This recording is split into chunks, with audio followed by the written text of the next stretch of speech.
Yun, Isuzu Crosswind mga boss. Nakabitan ko siya ng auxiliary fan. Hindi ko alam kung para saan tong fan na ito, pero ikakabit ko yan dyan sa Isuzu Crosswind. So additional fan mga boss. Yan, dito ko siya ipupwesto. Bali itong busina niya, tatanggalin ko muna yan at ililipat ko ng lugar ng pwestuhan. Gawa nang dito ko sa part na to ilalagay yung fan. Okay? Yan. Ipupwesto ko muna yung fan.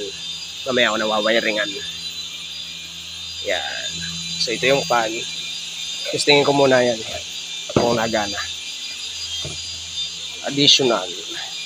Propeller type kasi siya eh. So ang ano niya, ni bossing, pagka natatraffic ay umiinit agad yung kanyang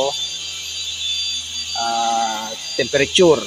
So papakabit siya nito na extra fan. Okay? So yun. Kakalasin ko na muna yung busina. So ayun. Ang ginawa ko ganito. So isinukat ko muna yung ating fan diyan.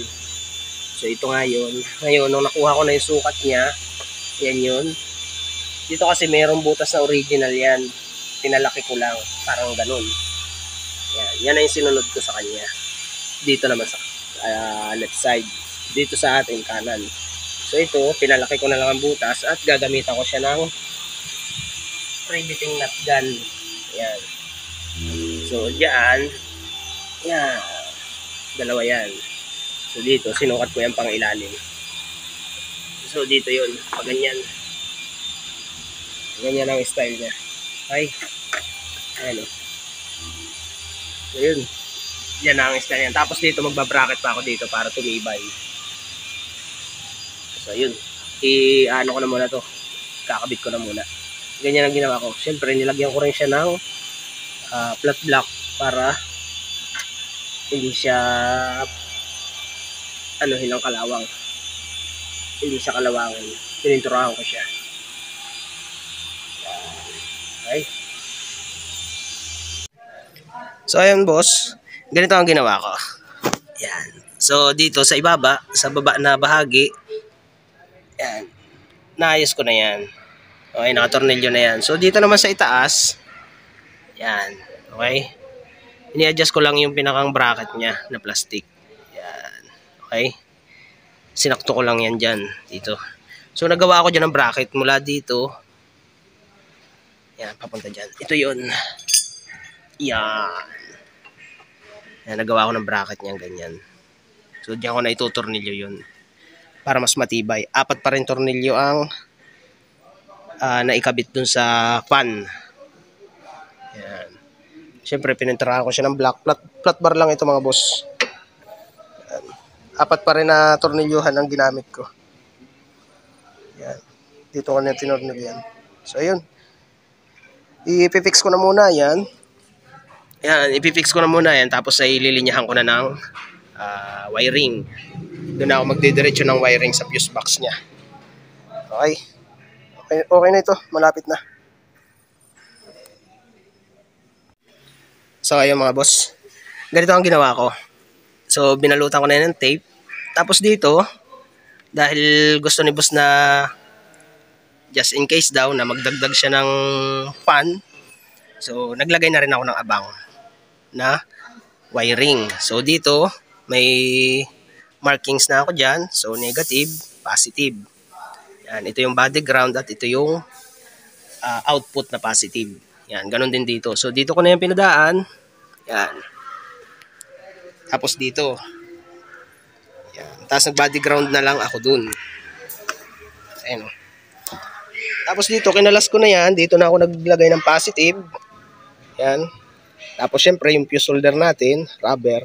Nilagyan ko na rin ng label para hindi tayo malito sa susunod.